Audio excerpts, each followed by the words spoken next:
dia, Bota a salve, cabecinha salve. pra dentro. Graças a Deus, hoje é sexta-feira.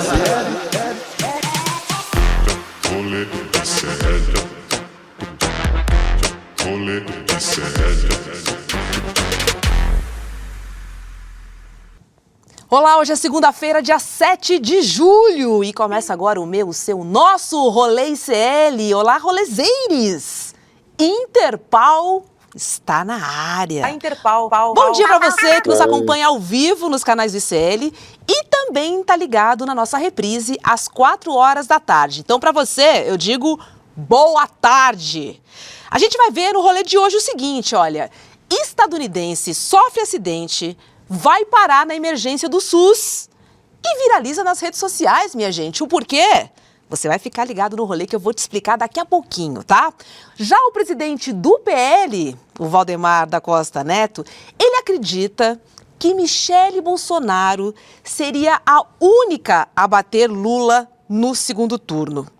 É isso que o Valdemar está dizendo, tá? Mas, por outro lado, tem um papo rolando de uma chapa da extrema-direita que seria a seguinte, olha, Tarcísio de Freitas, governador de São Paulo, como presidente, e para vice, o senador Ciro Nogueira, cara. Então deu para ver aí que eles estão perdidos, mas enfim. Logo, logo a gente vai saber quem é o candidato, ou quem serão os candidatos, né? Porque a treta ali tá feia e a gente não tá conseguindo descobrir ainda, porque eles estão ali tentando entender, mexendo as pecinhas do jogo. O fato é que Lula já disse que vai chegar com tudo aí para tentar o 4º mandato. Olha, a foto de Ney Matogrosso com o Zeca Pacotinho foi a trend do final de semana, cara. Zeca levando o Ney para dar um rolezinho em Xerém. Você vai ver aqui no rolê, tá? É o famoso rolê aleatório. Esse é o famoso rolê aleatório, literalmente, tá? Não imaginava nessa carona do Zeca pro Ney Matogrosso. Mas tudo bem, aliás, só vou puxar aqui uma sardinha, porque se você ainda não assistiu Homem com H, filmaço que tá na Netflix, que conta a história do Ney, você tá perdendo. Meu, filme bom pra caramba. E hoje a gente também vai falar sobre os ataques racistas e gordofóbicos que a vereadora Keiti Lima vem sofrendo. Aliás, a gente vai receber a Keiti aqui no rolê, tá bom? E se você ainda não conhece essa vereadora combativa, que vai pra cima, ela é aqui de São Paulo, né? É só ficar ligado no rolê, porque eu tenho certeza absoluta que você vai gostar e vai entender por que a Keiti está sofrendo esses ataques. Eles são injustificáveis, na verdade, né? Mas é que ela fala, ela tá trazendo temas ali que ficavam embaixo do tapete, aqui em São Paulo, tal. Quando você fala, o que acontece? Te perseguem, você é atacado. Aconteceu e acontece com Renato Freitas em Curitiba e acontece com Keiti Lima aqui em São Paulo. Fica ligado que daqui a pouco a gente vai conversar com a Keiti. Por hora, eu vou chamar o Vitão para dar a primeira dica da semana. Bom dia, meu amor. Bom dia, Hobbs. Tudo bem? Mais uma semaninha aqui de frio em São Paulo. A indicação de hoje é um filme que eu vi esse final de semana, muito bom, que eu já deveria ter visto, que ele concorreu ao Oscar, Nickel Boys, ou Reformatório Níquel, que é muito bom, acompanha a história desses dois amigos que são mandados para um reformatório nos anos 60, bem no meio da segregação racial dos Estados Unidos. Então é um filme meio dramático, mas é muito bom, tipo assim, os atores são muito talentosos, recomendo a todos, está disponível no Prime Video. E é isso, Hobbs, bom dia, bora lá. Olha, esse final de semana de frio aqui em São Paulo, eu dei cano em pelo menos 2 compromissos que eu tinha. Aniversário de Gabriela Varela no sábado, que eu não fui, sabe aquela clássica cochiladinha antes de sair, embaixo do cobertor? Pois é, acordei 7 horas da noite. Não fui no nível de Gabi Varela e não fui na festa junina com Chico Sá. Outro compromisso que eu dei o cano, Chico, Gabi, me perdoem, mas esta que vos fala é uma dorminhoca parceira da Netflix. Guga Noblar, deu pra perceber, não marca Falando compromisso comigo não, hein? Marca nada Pois comigo é. não, hein? Tamo junto, eu sou desse time aí também. Que dorme, que vê Netflix. Somos do mesmo time, Hobbs. Sempre. Eu sempre tô do seu lado. Tamo juntos. Quem eu quero que fique lado a lado, sabe o que ia ser legal? Michele. Se Michele. Quer dizer, Michele virar presidente nunca seria legal. Mas seria menos péssimo. Seria menos péssimo se ela virar, se ela for eleita um dia, vai que ela fica com o Valdemar. Imagina que plot twist, ela vira presidente, chega pra lá no Bolsonaro, pega Valdemar vira o primeiro-damo e o Bolsonaro na cadeia. Seria interessante também ver um final de história desse aí da extrema-direita. Claro que eu não desejo pro Brasil, jamais desejarei Michele pro Brasil presidente. Agora desejaria o Valdemar fazer o Bolsonaro de corno, seria legal. Acho que ia ser engraçado. O Bolsonaro de corno, caramba, quer dizer... Mais uma vez, porque no passado ele já foi também. Então Michele trocaria o Bozo pelo Valdemar, é isso? Olha, isso a história. Olha o roteiro que o Guga tá propondo. Tem uns papos desse, né? Que em Brasília rola uns papinhos desse. Vai que acontece.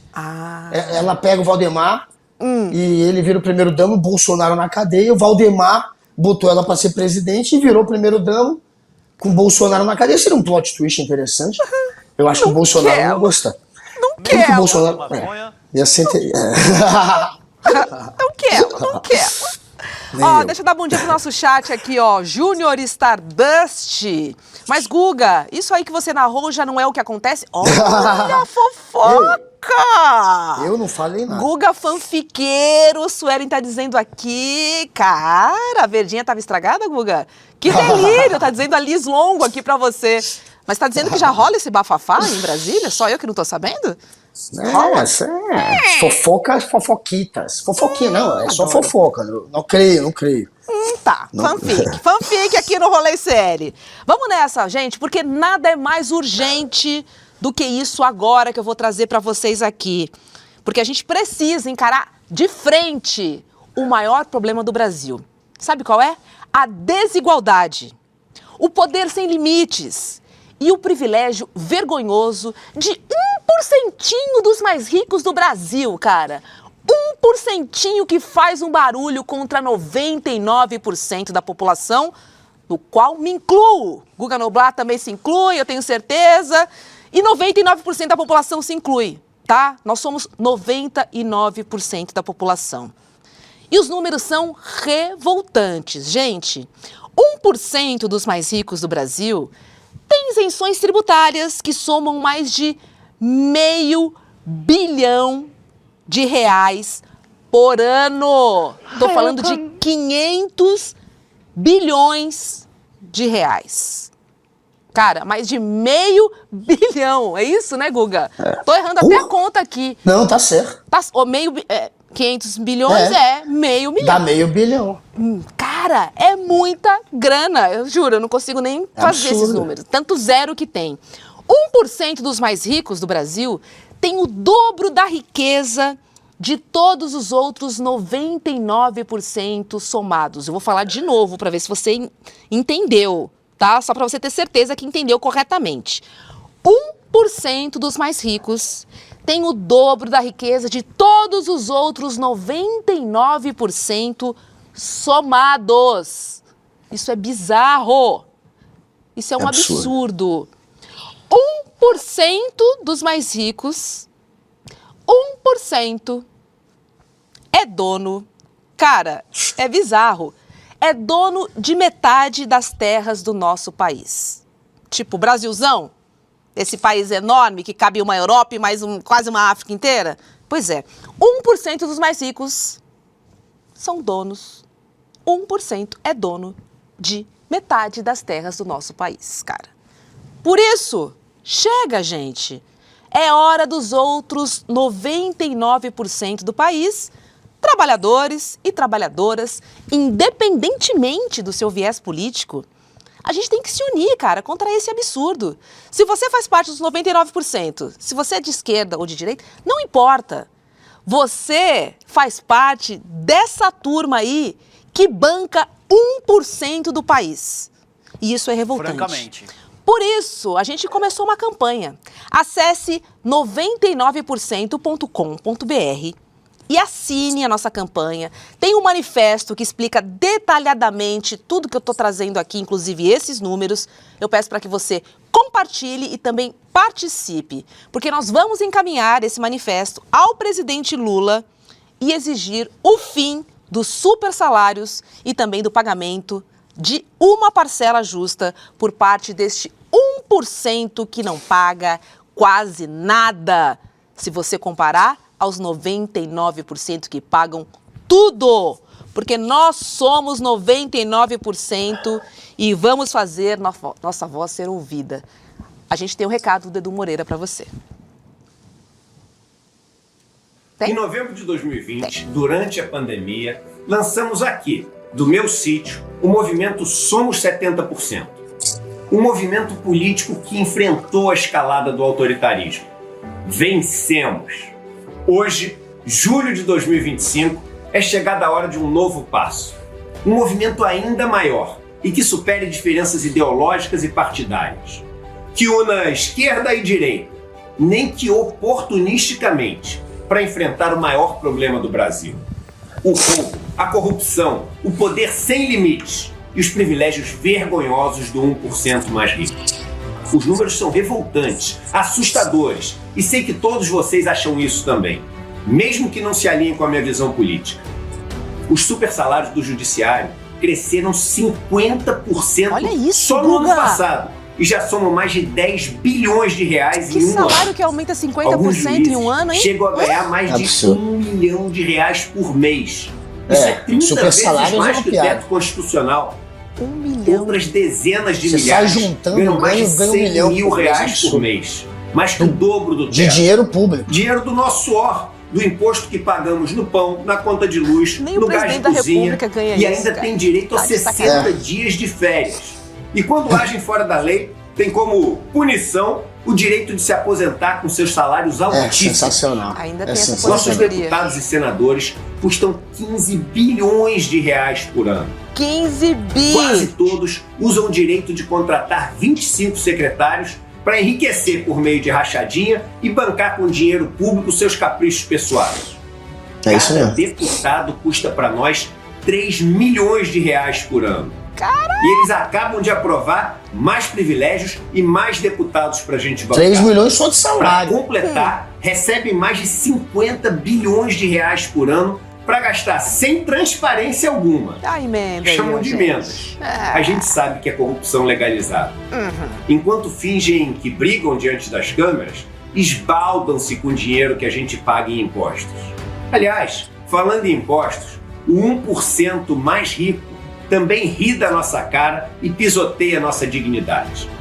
Os benefícios fiscais e isenções tributárias para as suas empresas somam mais de 500 bilhões de reais por de ano. isenções. Os bancos, que lucram centenas de bilhões de reais, pagam uma alíquota efetiva média de imposto de renda de somente 14%. O trabalhador da Inacreditável. classe média paga 27,5%. Que banco que E quando ganha eles tanto só quebram paga os 14? bancos, adivinha quem paga a conta? Você sabe, somos nós também. Trouxas, No campo somos a nós. situação é ainda pior. O 1% mais rico tem quase metade das terras do Brasil e recebe quase R$500 bilhão de ajuda nos planos safra. Não pagam Que delícia. impostos sobre as suas exportações e, pasmem, devem 200 bilhões de reais para o Estado. Enquanto isso, os agricultores pequenos e médios, responsáveis por quase toda a comida que a gente coloca no prato, sofrem para seguir existindo, safra após safra. Não é de se estranhar que, com tanta moleza, o 1% mais rico do Brasil tenha quase o dobro da riqueza que os outros 99% somados. Dá golpes de bilhões de reais e não vai preso. Deve bilhões de reais e não paga. São donos dos bancos, são donos dos juízes, são donos do Congresso, dos jornais e das terras. Querem o banquete, Aliás, mas não querem enquanto pagar a você conta, né? assiste esse vídeo, estão todos em Portugal, juntos. Os que se dizem de direita e os que se dizem de esquerda, no evento promovido por um ministro do Supremo, para fechar negócios e articular novos privilégios. Chega! Exigimos o fim dos supersalários e a obrigatoriedade do cumprimento do teto. O fim da farra das emendas secretas, a diminuição dos impostos dos trabalhadores e o pagamento de uma parcela justa por parte do 1%. O fim da mamata e da impunidade dos deputados e senadores. Punições severas para políticos, É o que juízes, queremos. banqueiros, militares e empresários que agirem fora da lei ou roubarem o nosso dinheiro. O pagamento das dívidas dos grandes donos de terras e das grandes empresas. O fim dos subsídios fiscais bilionários para as grandes empresas. Que é a isso? proibição de eventos vergonhosos e sem transparência, como esse em Portugal. Com o nosso E um dinheiro. governo que Ó. funcione para quem trabalha. e não para quem vive de herança e de renda. Depois, a gente pode voltar a brigar e discutir. Agora é hora de nos unirmos para enfrentar o verdadeiro inimigo desse país. Não importa se a gente gosta ou não um do outro. Estamos todos juntos nessa e não aguentamos mais essa palhaçada. Se você se sente explorado, enganado e revoltado com tudo isso, junte-se a nós. Assine, compartilhe, participe, porque se não formos nós, ninguém mais vai fazer. É agora. Juntos. Somos 99%. É isso, Guga. Hashtag somos 99%. Cola na hashtag, no seu post. Siga lá a nossa página, ó. Vai lá, acessa a nossa página 99%.com.br e assine esse manifesto. Leia o manifesto. É muito importante que você leia, porque você vai entender que essa é uma manifestação suprapartidária, não importa o seu posicionamento, a sua ideologia política. A pergunta é, eu faço parte desse 1%? Não.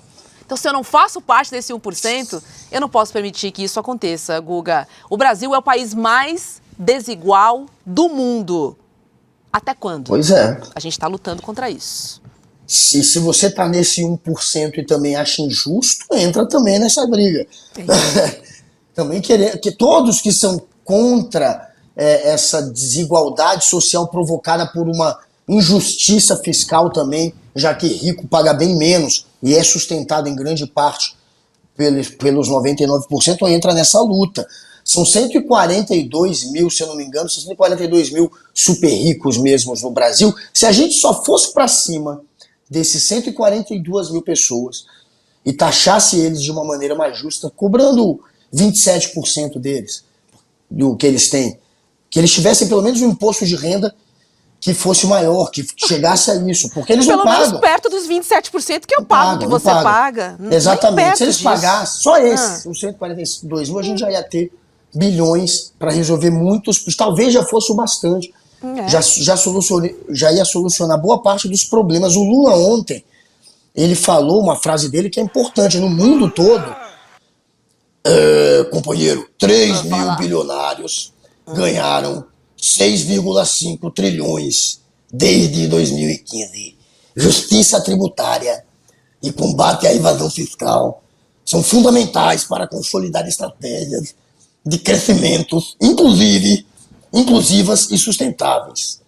Então, assim, o Lula está falando, passando um outro dado que é importante, são 3 mil bilionários no mundo, com 6,5 trilhões que eles ganharam desde 2015. Nos últimos 10 anos, eles ganharam 6,5 trilhões. 3 mil bilionários no mundo todo.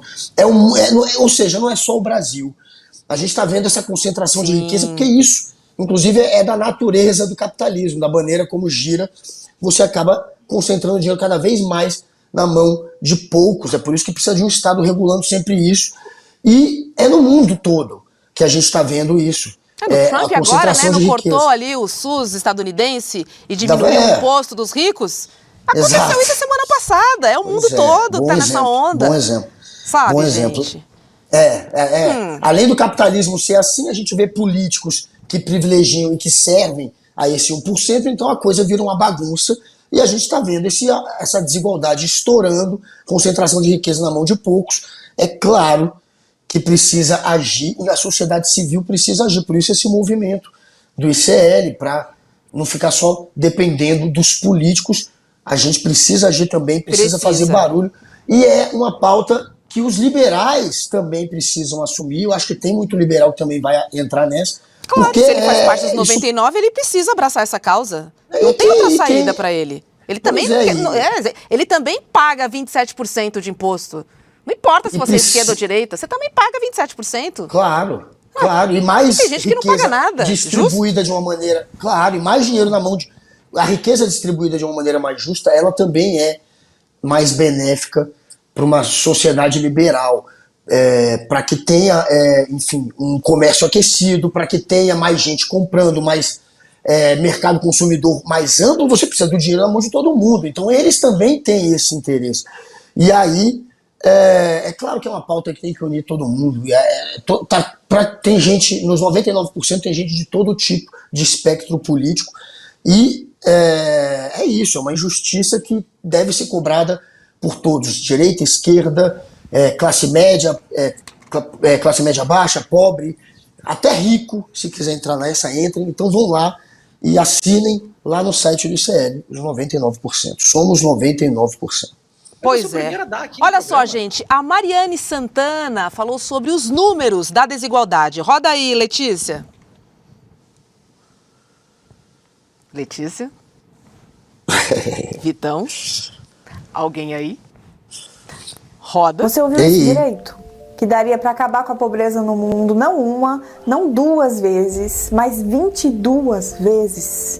E mesmo assim a miséria continua sendo tratada como um problema de esforço individual. A verdade é que o mundo já produz riqueza suficiente para que ninguém mais passe fome, para que todo mundo tenha onde morar, para que ninguém mais morra por falta de atendimento básico. O problema não é a falta de recursos, nunca foi, é a falta de políticas de distribuição dessa riqueza.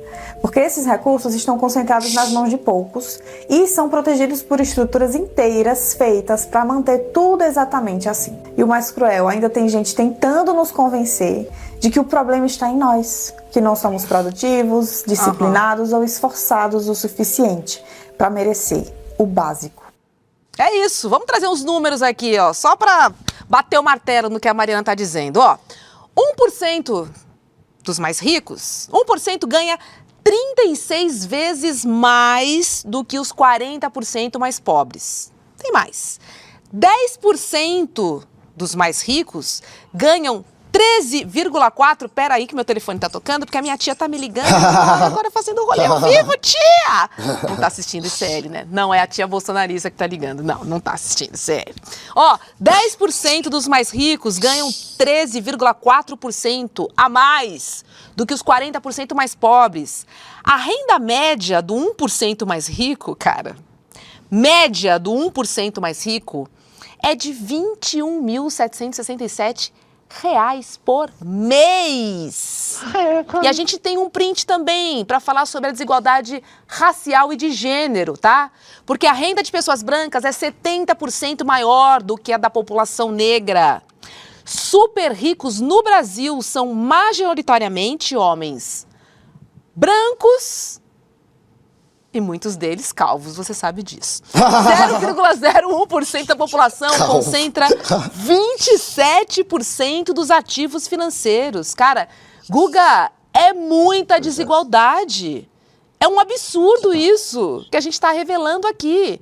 Que acontece. Só que a gente faz o quê? Naturaliza. Paga lá o seu imposto, porque não tem como não pagar, né? E deixa 1% ali, ó, ter metade das terras do país, não pagar imposto nenhum, ter jatinho, fazer... Tudo, porque tem um lobby muito forte. E eles são muito fortes, apesar de ser apenas 1% da população. Então, assim, rico tributado, não vamos recuar, #somos 99. Vamos nessa, galera, vamos nessa, porque, olha, a gente precisa virar esse jogo. Lá nas Nações Unidas, o Haddad, ele lá quando ele estava lá fora do Brasil, na Convenção das Nações Unidas, né, ele falou, trata-se de um passo decisivo a taxação global dos ricos. O PT, gente, está fazendo uma campanha para uma taxação global dos ricos. Então, assim, o Lula, o Haddad, eles não estão fazendo isso só no Brasil, querendo taxar os super ricos aqui. Eles estão levando esse movimento para fora do Brasil. Quando o Lula está na ONU, quando o Haddad viaja, eles vão lá e levam isso adiante. Nos BRICS, eles estão, de fato, levando adiante essa disputa. Porque é um problema mundial, como eu falei há pouco. Por isso que o Lula estava citando. 3 bilhões ganharam... 3 mil ricos ganharam bilhões, 6 trilhões em 10 anos. E aí o Haddad falou que taxar os super ricos globalmente, aí palavras dele, trata-se de um passo decisivo rumo a um sistema tributário global, mais inclusivo, justo, eficaz e representativo. Uma condição para que os super ricos do mundo todo finalmente paguem sua justa contribuição em impostos. Então, assim, e não é só indo para cima aqui no Brasil dos super ricos aqui, é no mundo inteiro. E o PT realmente está levando essa bandeira. E aí e tá aqui no Brasil, tá tendo esse movimento, né, de cobrar que os políticos parem de proteger os ricos. E tem uma galera tentando colocar isso na mesma balança dos ataques antidemocráticos do 8 de janeiro, uma coisa ridícula. E aí eu vejo um bando de político que está prometendo anistiar golpista, que está fazendo parte do golpe, que não fez nada na época do Bolsonaro para proteger a democracia, que não fez nada para punir político golpista dentro do Congresso. Um bando de aliado de golpista, como o Arthur Lira, como o Hugo Mota, essa gente toda, o Caiado, essa gente toda. Se tivesse tido golpe, se tivesse acontecido, você acha que eles iam se colocar contra ou você acha que esse Congresso ia ter dito amém, vamos nessa? Porque eles não fizeram nada naquela época. Seguem agora banalizando e apoiando o golpista, prometendo anistia e vem cobrar do Lula. Você está atacando a democracia e polarizando o Brasil. Vocês são uma piada, né? É isso. Vocês são malucos, né? Quem polarizou o Brasil e até a democracia não foi o Lula. Exatamente. É o seguinte, use a hashtag Somos99, assine o nosso manifesto no 99%.com.br, tá? Já são mais de 60 mil inscritos. E você também pode fazer o seu vídeo indignado com tudo isso que a gente está falando aqui, tá bom? A gente vai exibindo aqui no Rolê ao longo do programa. Deixa eu trazer a nossa convidada, mas antes roda a vinhetinha aí, porque ela merece.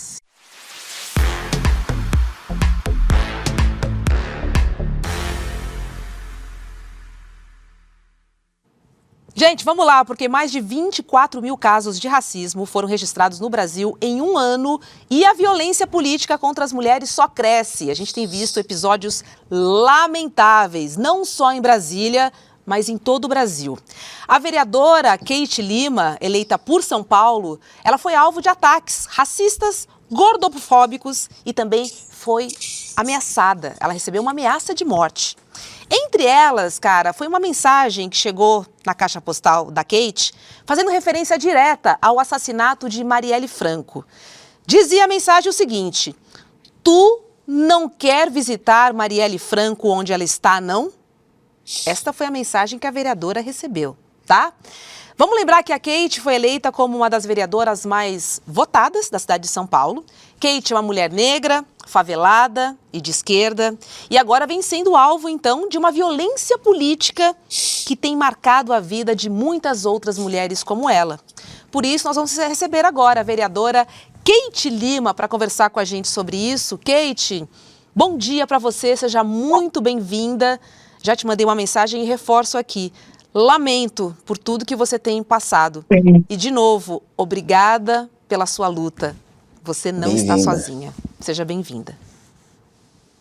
Obrigada, meu bem. Obrigada pelo espaço também. Eu acho que a gente precisa cada vez mais o quanto que é normalizado e naturalizado a violência sobre o corpos de mulheres negras, né? Então, e que a gente não vai recuar. Acho que cada vez mais estaremos lutando para que tenha mais mulheres negras em todos os espaços, visto que a gente é a maioria da população, né? Mulheres negras é a maioria da população, então é um absurdo, por exemplo, eu ser a 7ª mulher negra eleita na cidade de São Paulo, que elege de 4 anos 55 vereadores há mais de 400 anos. Isso também escancara como que aquele espaço foi feito para não ter corpos como o meu, e como é estranho, e como é violento, e como eles não se percebem, né? Como o nosso corpo nunca esteve naquele lugar, é até estranho a gente estar com o nosso corpo, com o nosso território, e pautando um projeto político que é de vida, que é de gente pobre, que é dos trabalhadores,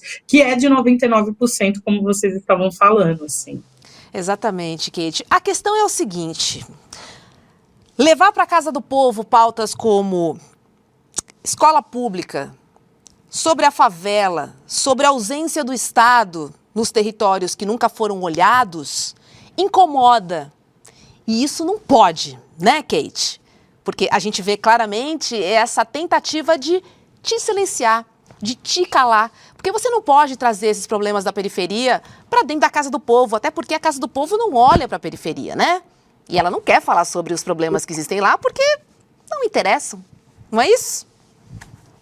Exatamente, né? E é isso, assim, né? Eu ser a 7ª mulher negra não é algo de comemoração, é um ato de denúncia, né? Sim. E a gente discutir na cidade não só mais rica do Brasil, mas da América Latina, que destine orçamento para as periferias e para as favelas, que isso é construir uma cidade justa, é também algo que incomoda, né?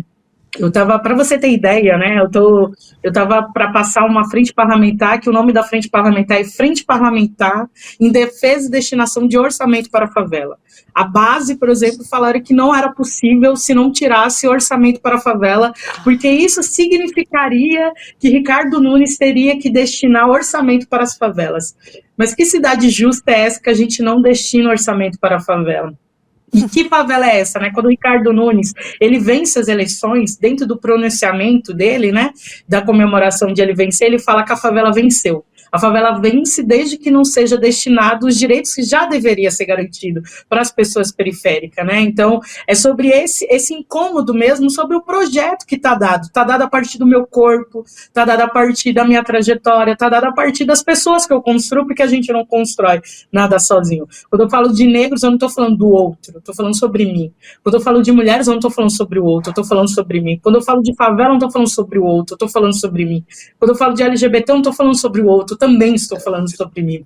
Porque é muito cômodo quando a gente fala sobre pautas que não atravessam nosso corpo. Eu não tenho uma opção de não falar, porque é sobre o meu povo que eu estou falando. É sobre a sua vida. É sobre o meu povo, é sobre essa pele que eu carrego, é sobre esse corpo, é sobre o meu existir de amar mesmo, de viver. E é isso, a gente precisa construir uma cidade que cuide de gente, que seja humana, que as pessoas possam existir, amar e viver plenamente, né? Acho que é essa grande luta.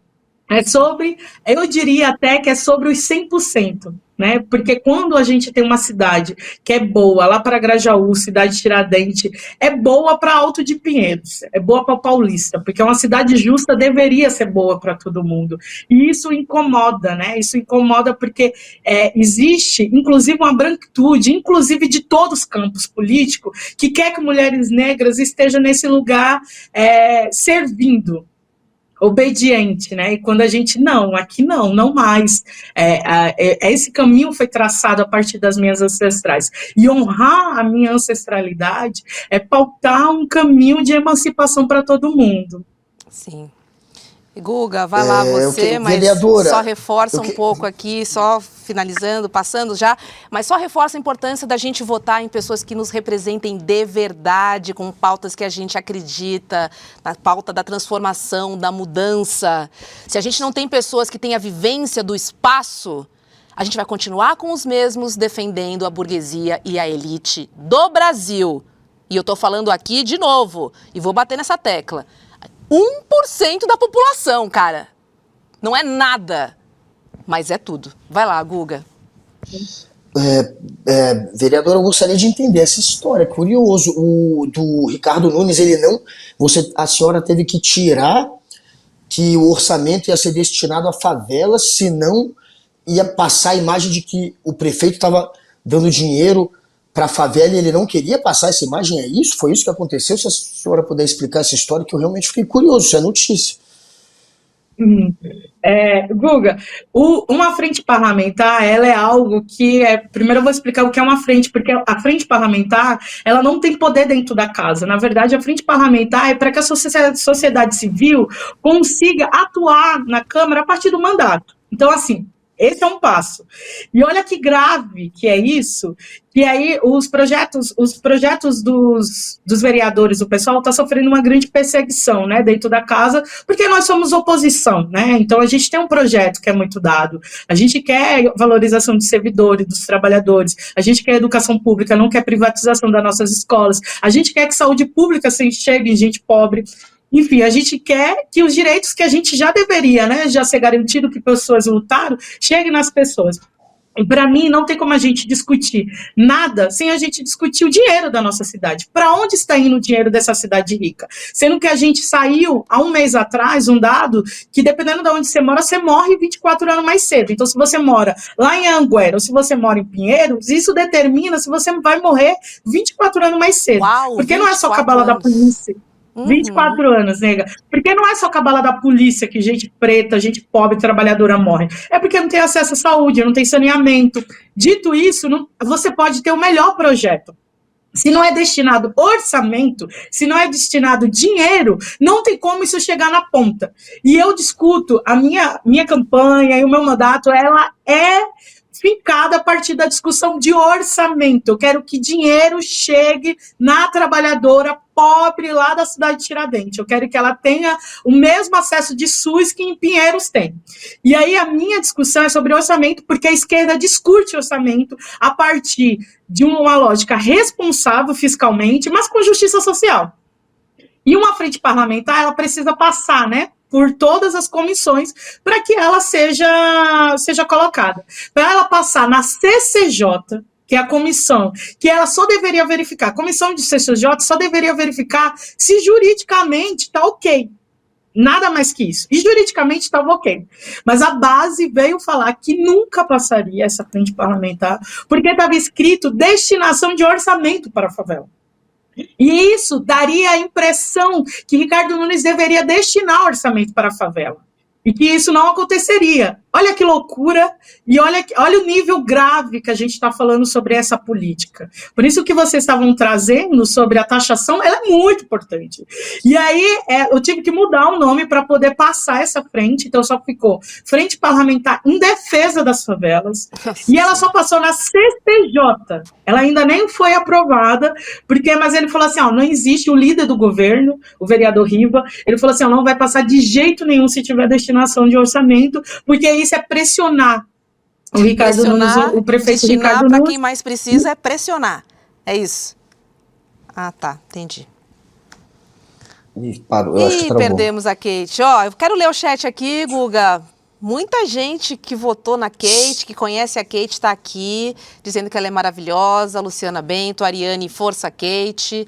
Silvia Roque, também mandando força. Juliana Bittencourt. Gladys, minha solidariedade, votei em você, disse o Eric. Fim da desigualdade social, fim do racismo, José Luiz de Jesus. Força, Kate. Voltou. Tô lendo um monte de mensagem do nosso chat para você, tá? Liz Longo, que discurso. Ana Paula dizendo, aqui em casa voltamos na Kate. Viva o ICL, viva a Kate. Luiz Felipe. Bora pra cima, Alzira. Kate, te adoro, diva, disse a Letícia Lanhes. Ou seja, nosso chat muito com você aqui e entendendo, né, exatamente o ponto crucial que é, se a política não coloca quem mais precisa em primeiro lugar, ela serve para quem? Para 1%? É a pergunta que eu deixo aqui para nossa audiência e para a gente refletir, né? Então, assim, de novo, Kate, obrigada por sua luta. E reforço também como é importante a gente pensar nos nossos representantes. Porque são eles que vão defender as pautas necessárias, não são os mesmos de sempre. Vamos ficar de olho, galera, porque, assim, é a gente que bota lá também. Então, a gente tem uma parcela de responsabilidade bem importante aí nessa escolha, se a gente acredita num futuro de país menos desigual, na verdade, e se a gente acredita que o bem viver, ele só é um bem viver quando for para todo mundo. Se for só para 1%, tem alguma coisa muito errada aí. Kate, querida, obrigada, viu, por participar do rolê. Kate. Obrigada, meu bem. Força na peruca, é isso, viu? Assim, vamos nessa. Força na peruca, força na peruca. Isso. Com a força da nossa ancestralidade, também quero agradecer demais ao espaço, agradecer, vocês sabem o quanto que eu te admiro, o quanto que é importante também em CL ter uma pessoa como você, a partir dos nossos corpos, das nossas trajetórias. Eu acho que existe a luta lá, na Câmara, nos campos legislativos, mas a gente sabe também que existe uma grande briga para que a mídia possa reverberar o que a gente está na rua lutando, porque senão só fica apenas uma narrativa sendo contada, que é uma narrativa burguesa, branca, cis, hétera e homens, a gente sabe disso. Então, também honro muito estar nesse espaço aqui contigo, com o Guga, por tudo isso. Assim, eu acho que a gente conversou também na campanha, você também foi uma das pessoas que divulgou, acho que se hoje eu também tô eleita é por causa de mulheres como você, e a gente segue junto, segue lutando para que as futuras gerações não passem o que a gente passa, porque desde a época dos Palmares a gente está lutando por uma sociedade que tenha emancipação e que as pessoas possam viver bem. É isso aí, lutamos pelo bem viver coletivo. Muito obrigada pelas palavras. Obrigado, maravilhosa. Aqui. Seguimos juntas. Beijo para você, Kate. Sim. Obrigado, Kate. Maravilhosa, muito legal, gostei. Bacana, e tem atitude. Né? E olha, a gente nem entrou muito nas ameaças, porque como a gente falou, por conta da postura que ela tem de estar ali tudo, né? brigando por quem não tem voz, ela tá, claro, virou alvo também. E aí tá sofrendo ameaças. A gente nem entrou muito nesse ponto, mas é isso, é uma vereadora muito combativa e que bate de frente com os interesses de uma galera muito poderosa, então tá provocando ali uma galera e, claro, tá correndo risco, mas é isso. Parabéns pela postura da vereadora e aí, como ela disse, né, precisam ter perfis novos ali dentro. Só elegem aqueles que representam 1%. Tá aí, alguém que não representa esse 1% que foi eleito e está fazendo um trabalho que está reverberando muito bem. Abaixo 1% de calvos. Depois dessa, roda aí, macetada de notícias, vai.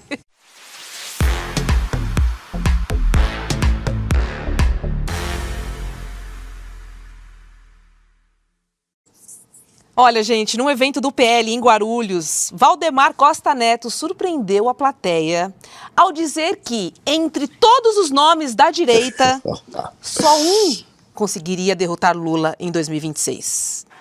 E não é Tarcísio de Freitas, hã? Segundo ele, a única figura com potencial para vencer o presidente Lula em um segundo turno seria Michele Bolsonaro. O presidente do PL ainda fez questão de dizer que, mesmo inelegível, segura essa, hein? Bolsonaro continua sendo o candidato oficial do partido.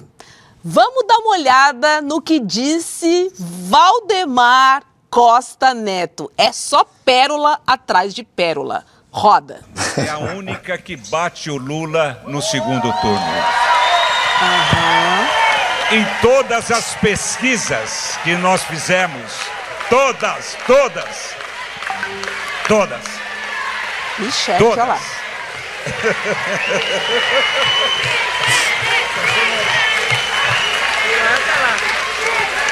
Eu quero deixar bem claro. Imagina, eu não. Deixar bem claro para vocês uma coisa. O nosso candidato a presidente vai ser o Jair Bolsonaro. Olha isso. Não tenho dúvida disso. Não tenho dúvida disso. Se acontecer uma injustiça no Brasil e o impedirem, quem escolhe o candidato não é o partido, é o presidente Bolsonaro. Entendeu, Guga? Então, porque esqueceram de uma palavrinha que é difícil de falar, mas a gente adora falar. Inelegibilidade, conhece essa? Tá valendo até onde sei, não? Piada. Gente. É porque o Valdemar faz parte dessa... O Valdemar, galera, a gente não pode esquecer, ele colocou a legenda dele, ele contratou um instituto privado chamado Democracia, Voto Democracia, Instituto Voto Democracia, uma coisa dessa, para criar um relatório contra as urnas. Ele fez parte do golpe, ele não virou réu, mas a gente não é idiota. Dentro da sede do PL aqui em Brasília acharam o decreto do golpe, um dos decretos do golpe, lá numa das gavetas de um dos funcionários do Bolsonaro. Ele usou o partido dele, que acabou multado em 22 milhões de reais, o Valdemar, para tentar desqualificar as urnas. Agora ele está aí ainda fazendo esse discurso golpista como se o Bolsonaro fosse ser candidato. Ele sabe que não será. Não só está inelegível, estará preso. Jair Bolsonaro pode ser preso.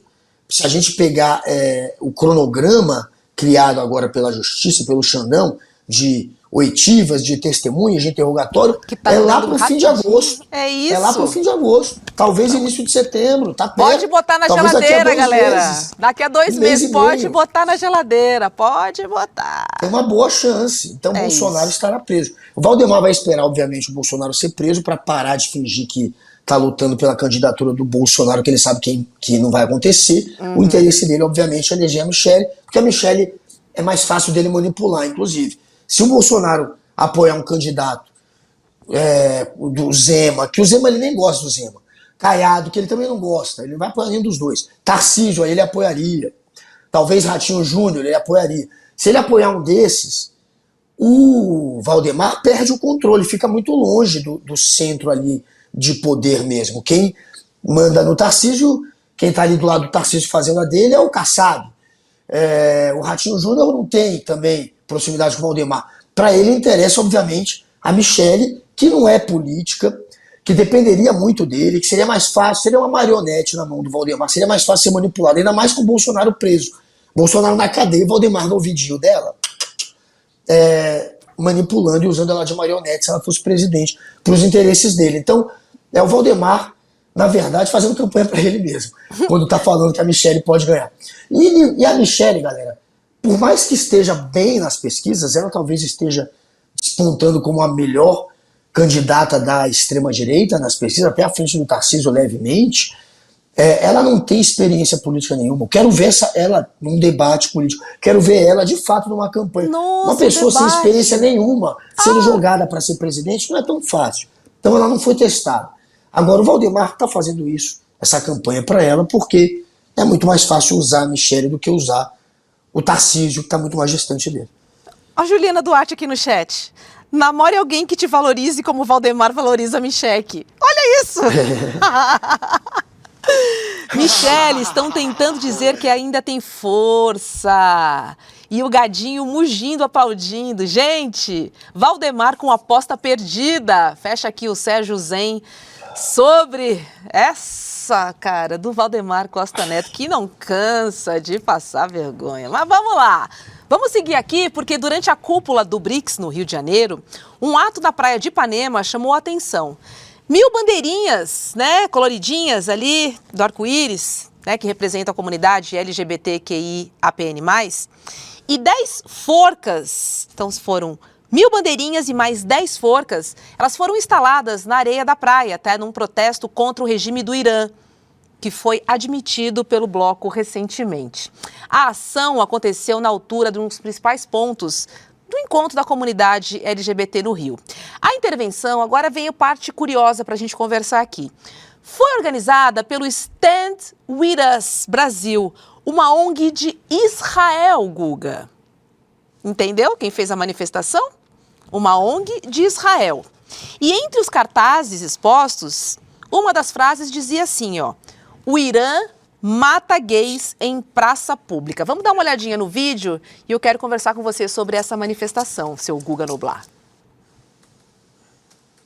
Olha lá, ó.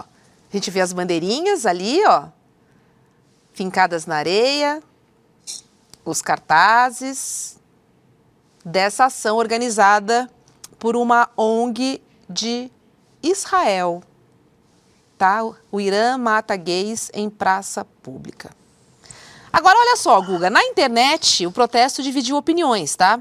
E muitos acusam a ONG de usar a pauta LGBT para fazer propaganda contra o Irã. Eu tenho alguns tweets aqui, ó. Bota aí na tela pra gente ler, por favor. Ó, não tem LGBTs que apoiam esse protesto, feito por uma organização nada bem vista pela comunidade. Então, eles têm que lutar a praia de bandeirinhas. O sionismo mata e mata muito e tenta usar nossas causas para nos convencer a ficar do lado deles. Tem mais um tweet aqui.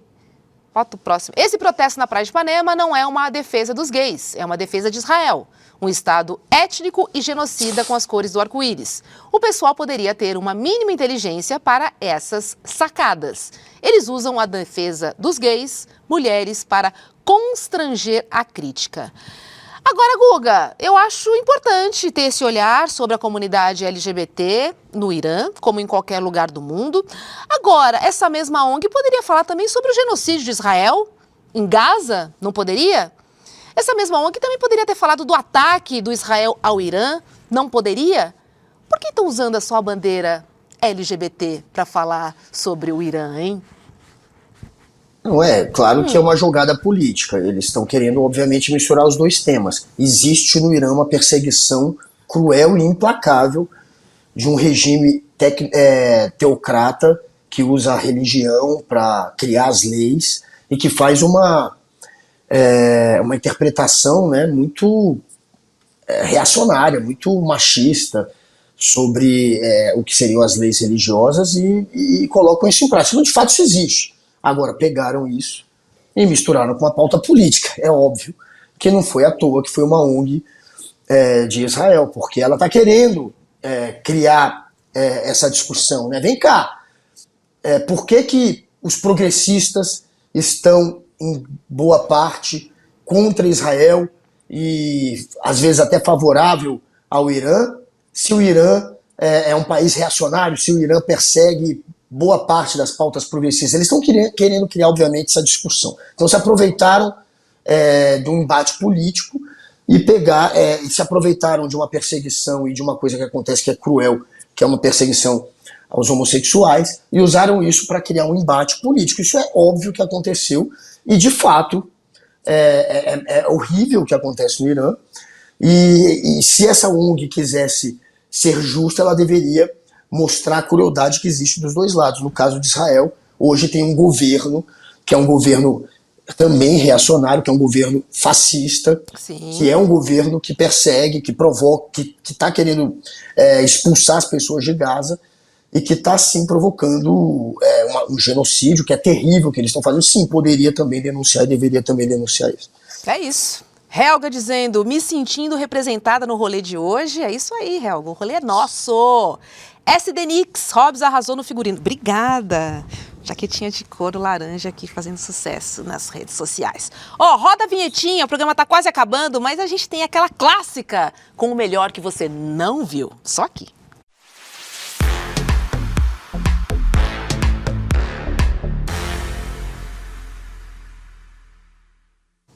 E para tudo, porque a definição de rolê aleatório foi atualizada a partir deste momento. É o famoso rolê aleatório. Zeca Pagodinho e Ney Matogrosso viralizaram no final de semana. Depois que o Zeca, Pacotinho, deu uma carona pro Ney Matogrosso no famoso quadriciclo do Zeca em Xerém. Roda aí. Olha lá, ó. Pô, parece que esse rolê já estava marcado há um tempão e eles conseguiram finalmente conciliar a agenda. E tem esse tradicional rolê, né, do Zeca por Xerém. E dessa vez ele levou o Ney Matogrosso. Olha que curioso. Essa garupa aí é inusitada, Guga, não é não? Cara, fizeram o teste do bafômetro nele antes dele dirigir. A minha dúvida é essa. Zeca Pagodinho pilotando. Perigoso. É improvável que tenham feito. Oba! Tá tudo bem aí? O pulmão tá aí? Tá vivo, dentro? Vivo. Tá vivo? Olha, é improvável que tenham feito o bafômetro. Né? Senão ele teria sido recolhido. E é muito perigoso uma cena dessa. Você já viu o filme, né? Eu já. Você não viu ainda? Pô, maravilhoso. Eu não vi ainda, Robson. Eu tô louco pra ver. É porque a Lígia viajou. A Lígia não tá aqui, eu tô esperando ela voltar, vou ver com ela.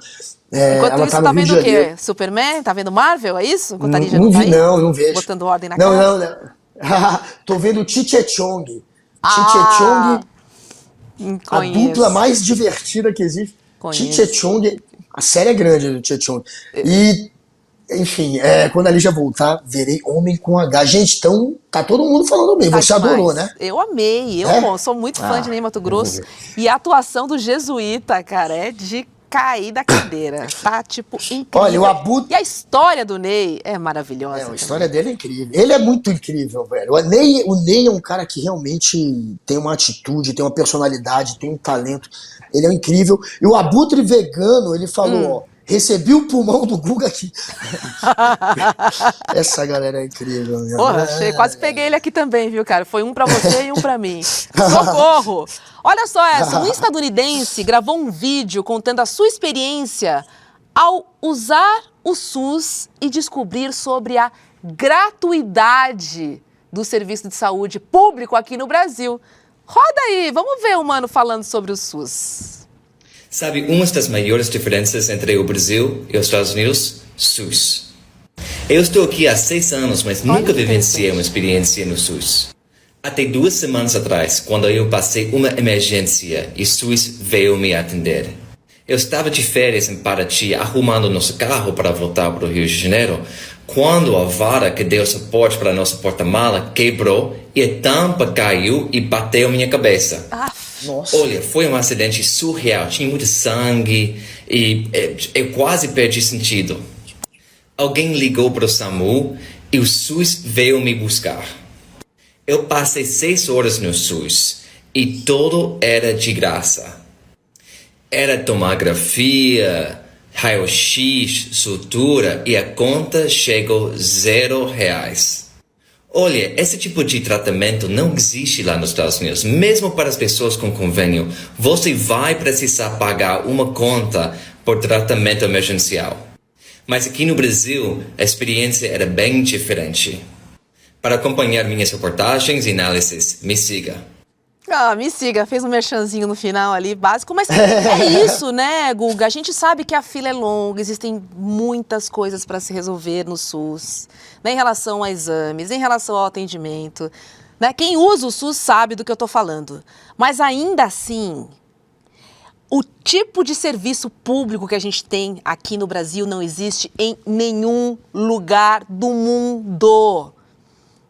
Assim, é uma questão, assim, fácil da gente. Tem, mas não do tamanho do Brasil.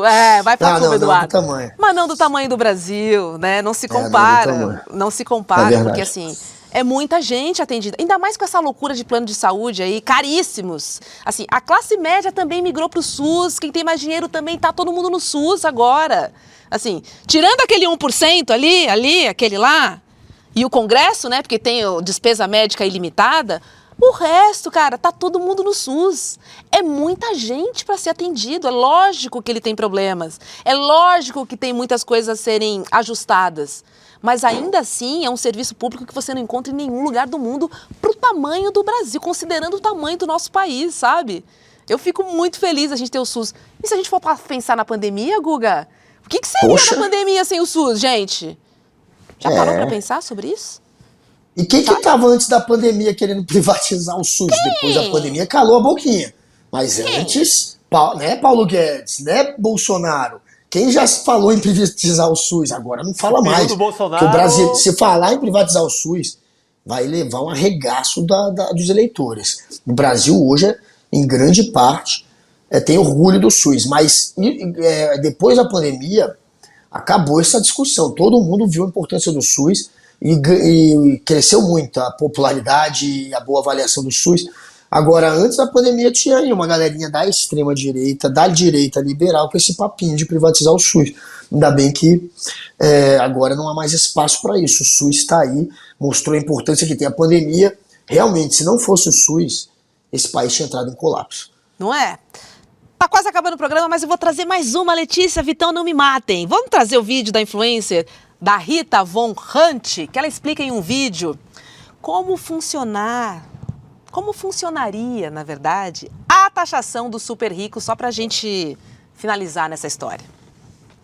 Se você somar a riqueza do Elon Musk, do Jeff Bezos e do Mark Zuckerberg, dá 1.240 bilhões. Não, por que alguém quer ter esse dinheiro todo?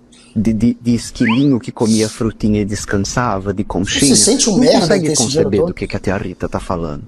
E aí eu te fiz o favor de uma conta muito simples, que seria o seguinte. Você junta esses 3 caras, eles vão gastar, cada um deles, $1 milhão por dia. Sabe quantos anos vai levar até que o dinheiro deles acabe? Eles nunca mais ganharão um tostão. Eles só vão gastar $1 milhão por dia, não sei como. Né? Como que você gasta $1 milhão por dia? No dia seguinte você vai comprar mais o quê? E no dia seguinte... Mas beleza. Eles levariam 3.407 anos para terminar. E tem gente que é fã de bilionário.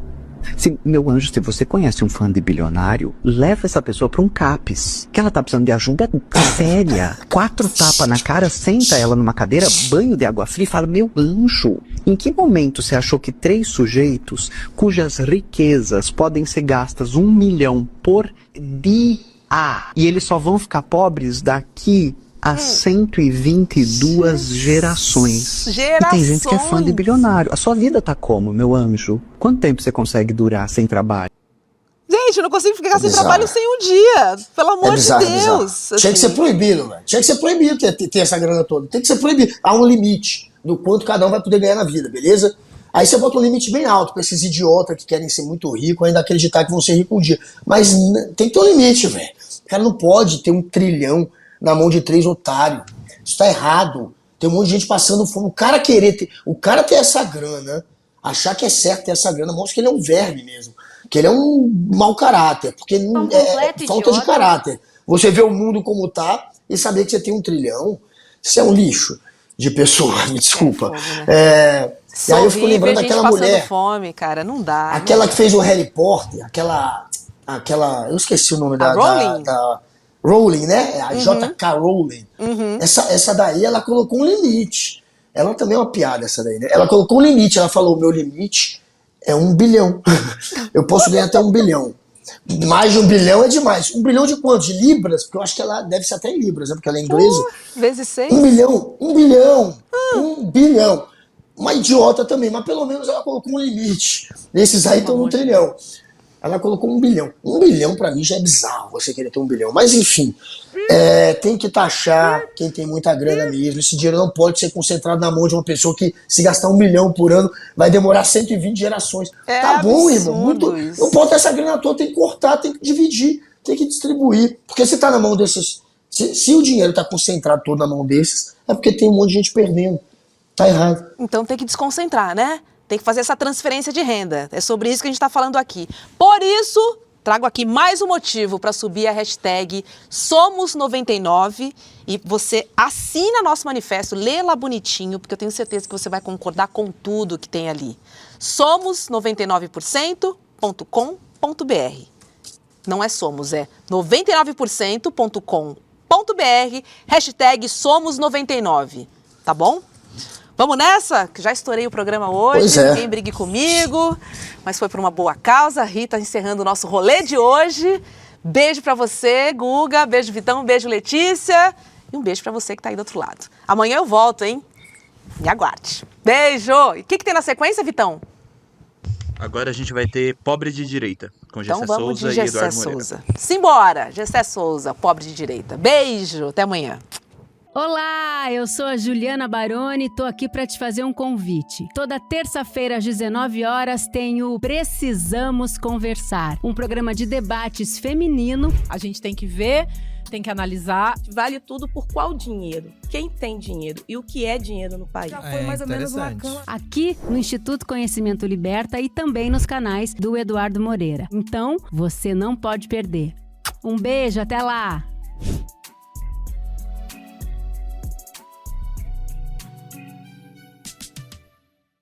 Você pode ir para qualquer país e fazer qualquer tipo de documentário. Eu não hago apologia da pobreza, hago apologia da sobriedade. Agora, eu disse, vem, eu desafiei, vem aqui, para ver se eu tenho renda ou não. Para quem ainda não entendeu, isto é uma guerra de narrativas. E nos campos de batalha, as máquinas de moer reputações estão sempre à espreita. Pouco interessa os meios. Interessam apenas os fins. E os fins são muito lucrativos nesta indústria. Veja a importância da resiliência dos colegas que nunca abandonaram esse caso. Então não adianta vocês fazerem campanha contra mim, porque eu vou continuar fazendo meu trabalho como jornalista como eu sempre fiz. Que a relação fraterna com as pessoas não entra no PIB. Você tem as condições que você precisa para viver numa comunidade onde um não depende de explorar o outro. Eu sei que eu não vou ver a colheita, mas faço questão de morrer semente. Eu disse uma coisa que eu repito: a morte vai me encontrar lutando. Acho que a gente escolheu bem as pessoas que trabalham com a gente.